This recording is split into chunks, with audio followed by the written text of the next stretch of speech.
వంటింటి చిట్కాలు. బెండకాయ వేయిస్తున్నప్పుడు బాగా జిగురుగా ఉంటుంది. కడాయిలో ముక్కలు వేయగానే కొంచెం మజ్జిగ కూడా వేసి కలిపితే జిగురు రాదు. బెండకాయలు కడిగిన తర్వాత ఆరబెట్టి కోస్తే తీగలు సాగకుండా ఉంటాయి.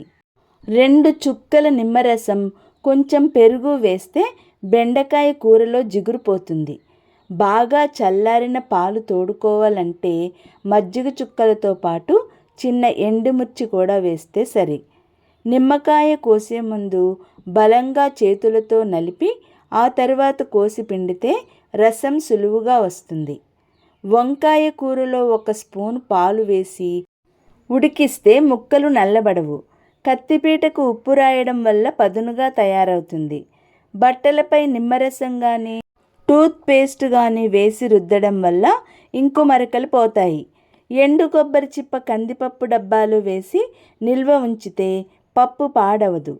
కాకరకాయ ముక్కలకు కొంచెం ఉప్పు రాసి నీళ్లు చల్లి గంటసేపు ఉంచితే చేదు పోతుంది.